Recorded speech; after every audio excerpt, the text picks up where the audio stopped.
always say drugs weren't my problem. Drugs or behaviors, both could be addictive.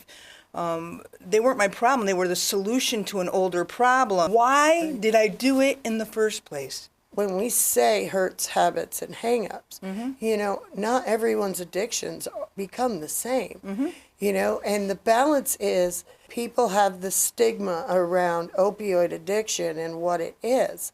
And with Celebrate Recovery, people have the stigma that recovery is just for addicts. And it goes beyond that. So we offer a program for people who struggle with codependency. We have different parts of the program for military called Welcome Home. We have mental health ambassadors. I'm also an opioid ambassador. What we do is bring awareness of Narcan, how to save lives. Why does addiction start? That it's not something people choose, but it's what helps people deal with that they've become addicted to. Self-managing. Self-managing those hurts, those hang-ups, those traumas. People who have been abandoned, adoption, abuse, and it's not just helping people in addiction. I have people that come to my group that deal with loss, grief, all sorts of other traumas. That Sometimes it's just listening. was never intended for us to go through life alone. And we're forever family in CR for healing. We're there to be the people that can reach out and bring out to people the healing and the experiences that we've had to help them heal. And everybody heals differently. Everybody grieves differently, and one of the best things, too, that I learned about the new grief program is it's all online. Their meetings are on Zoom. So, we have what we call the full expression meetings at our local churches, where in the first hour we have a praise and worship time, and then we either do a teaching on one of the steps or hear a testimony from somebody and Celebrate Recovery. They alternate from week to week.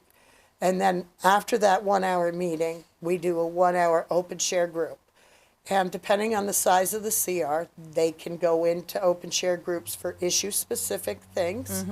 A lot of CRs may be on the smaller side. Mine is one of them in Vermont. It is gender-specific. So the women are with the women, the men are with the men. That's safer. And, there's things that people struggle with. Well, that's how we learn to be better people of those demographics too. Right? However... Well, if you're struggling with some sort of, say, sexual impurity or pornography and you have an addiction to that, you don't want to talk about it. Or if you've been assaulted as a woman, you don't want to talk about that in front of a man. So it's important to keep that separate. Absolutely. But people will sit in the room, with the mixed issues, and you'll have people with eating disorders.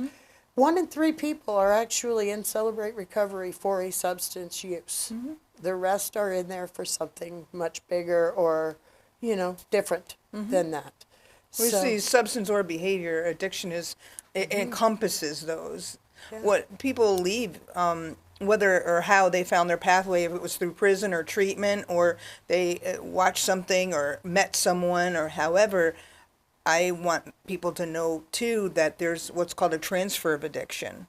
If your brain is unhealed, right, and you don't have a community around you that you're sharing about, sometimes people pick up another substance, thinking it was only a substance that was their concern, addiction for another, or a behavior.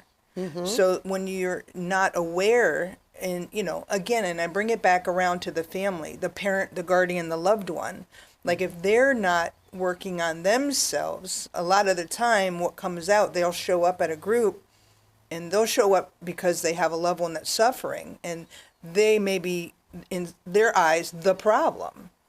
When all they have to own is what's theirs. That's right. Right? And how do you pull out of the disease? How do you pull out of its grasp? Because you have a belief system that has a support, and I have my own support and my own beliefs, but all of it, you have to stand outside of it to be able to view it almost. Right? And then I just think there's so much hope in saying that. And I think that's why we also have a lot of the relapses that we have because people don't give themselves the time to mentally change what has caused that addiction. They come out, they go in for 20 days, 25 That's days. nothing. It's nothing. Even 90 days. And you're kicking and screaming, so you're not takes- even applying it in that short amount of Right. time. You know, or you're just it sick. takes a good solid year for that chemical makeup in your brain to change, to revert back to, okay, I don't need to do this. That's if you're And then- safe. And that's if your other needs are met. Job, food, work, housing.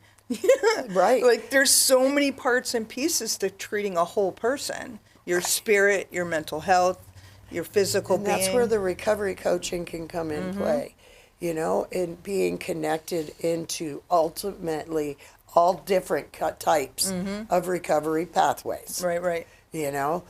To maintain and to deal and process. Like, we don't fix people, and that's one of our guidelines. We're not here to fix you. We're not counselors. We're not psychologists. And a lot of people aren't aware that Celebrate Recovery is an option, and some people aren't, they've been church hurt. Right. You've got the fact that people see it as a religion with rules and our thing is it's not about the rules. Right. It's about relationship with Jesus. They can find a CR. You can type in your zip code and you can find where there's a Fantastic. Celebrate Recovery closest to you. And a helpline, do they have a number or anything that you're able to It's share? it's all on the website? On top of finding a Celebrate Recovery, where there is one, the date, the time, you'll be able to email their ministry leader. You'll be able to know if they offer a meal before their meetings, if they offer Celebration Place or the Landing. Crucial programs to celebrate recovery and breaking the generational curses in families. So Celebration Place is a pre-recovery program for children ages 5 to 5th grade. Fantastic. So when mom and dad or just one or the other is in Celebrate Recovery, they're in Celebration Place learning about the steps. So they're going to be able to navigate and maneuver through life and hopefully not make the same mistakes mom and dad did. Right. And, have a better foundation and toolbox growing up. And the Landing is for 6th grade to 18. Oh, fantastic. So that's a program for teenagers. I always say it's tough raising parents, Yes. right? Sometimes we're And how many positioned where our teenagers have had trauma. to do that. Right. And that's where a lot of the stories begin. Yes. And- We acknowledge that Jesus is our higher power that's getting us through to heal us. It's not the first time I've heard about Celebrate Recovery, and I'm happy to say that our organization has had your hyperlink to your information and website on our page for years now. I just think it strengthens our options and choices.